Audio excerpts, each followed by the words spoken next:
बहुत समय पहले की बात है।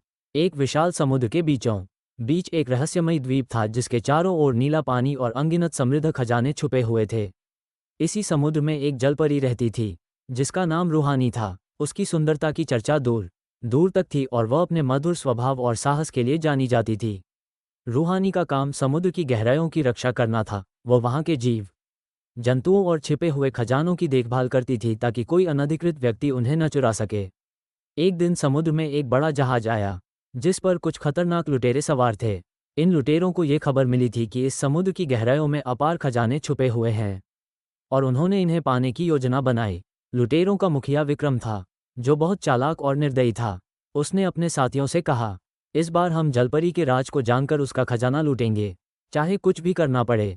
लुटेरों ने अपने जहाज से समुद्र में जाल फेंका और नीचे की ओर बढ़ने लगे। रूहानी ने लुटेरों की योजना को भांप लिया और उनकी चाल को नाकाम करने की ठानी। उसने तुरंत अपने दोस्त, एक विशालकाय डॉल्फिन जिसका नाम सुली था, को बुलाया। सुली और रूहानी ने लुटेरों को समुद्र के खतरों से अवगत कराने की योजना बनाई। रूहानी ने समुद्र की लहरों से खेलते हुए उन्हें भटकाने का काम शुरू किया।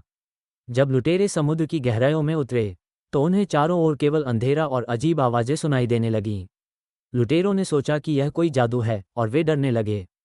तभी रूहानी ने अपनी आवाज़ में मीठा संगीत छेड़ दिया जो लुटेरों के कानों में पड़कर उन्हें और अधिक भ्रमित कर रहा था। लुटेरे विक्रम की बात भी नहीं सुन पा रहे थे और इधर उधर भागने लगे। रूहानी ने अपने दोस्तों के साथ मिलकर लुटेरों को एक भंवर में फंसा दिया।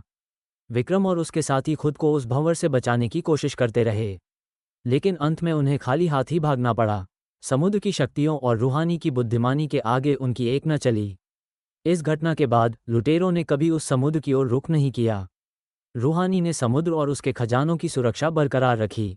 वह जानती थी कि असली खजाना सोने चांदी में नहीं बल्कि साहस, मित्रता और अपने कर्तव्य के प्रति निष्ठा में होता है।